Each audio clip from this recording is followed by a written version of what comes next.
As 2025 draws to a close, I can't remember the country ever being gloomier. People are getting poorer, more people are becoming unemployed, inflation is proving sticky, and our debt is running completely out of control with a chancellor who doesn't seem to have a clue what she's doing. Worse than that, people are frightened now to walk down the street wearing a watch, wearing jewellery. Oh, and by the way, if you say anything rude on Facebook, you may well get a knock at the door. Well, I've come here today to Greenwich to have a think about what this country used to be, what it represented, and what it can become. Because, of course, Greenwich was here at the very height of Britain's naval power.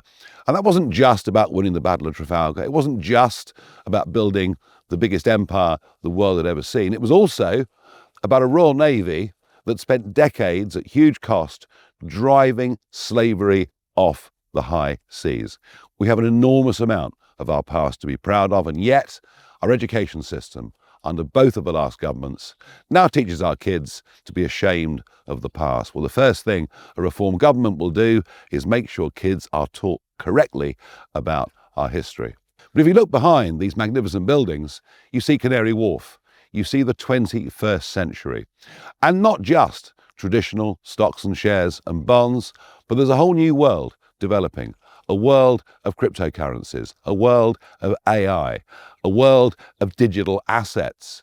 And neither the Conservative nor Labour parties seem to even understand this world in any way at all.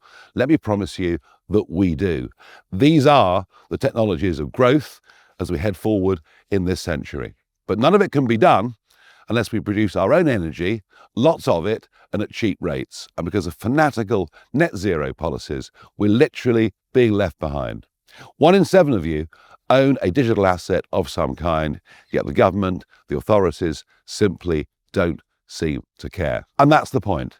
We need change in this country, real change in this country. And if we go on voting for the same old parties, I promise you, nothing will change. Think just in the last few days of the El Fatah case.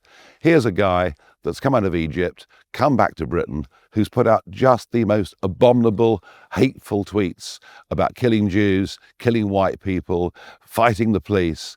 And this man was given citizenship by the Conservative Party and welcomed back into Britain by the Labour Party. Frankly, there is little to choose between the two. We're the people offering hope. We're the people offering change. And 2025 showed you, with those county elections, which we won comfortably, what we are capable of. As we look forward to 2026, we have a massive set of elections. The whole of Scotland, the whole of Wales, all 32 London boroughs, county elections, thousands of council seats all over the country. And yet what are we now seeing? We're seeing a Labour government saying to those councils, if you want to cancel the elections, in some cases for the second year in a row, you can do so. And already, East and West Sussex, controlled by the Conservatives, have said, thank you very much, we'll cancel the elections. That is the kind of authoritarian country that we are now living in. They're even beginning to take away our right to vote. Well, they'll cancel some, but most of those elections will go ahead. They will be the single most important set of elections between now and the next general election. I'll make this prediction. If Reform win those elections, if we come top, it'll put us way ahead of the other parties. Already we've led for 175 opinion polls in a row.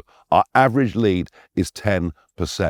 If we get this right on May the 7th this year, we will go on and win that general election. We will then absolutely have a chance of genuinely, fundamentally changing the whole system of government in Britain. We may well be the last chance this country has to actually restore some proper values, those of family, community, country, the ones upon which I based this party when I founded it in the very beginning. But we cannot do this without you, and you will not get the change you want without us. So let me ask you one thing. Please make it your New Year's resolution to do something. Support Reform, join Reform, go out and spread the message that we are the party of hope, we are the party of change, and we are, genuinely, the last chance for Britain.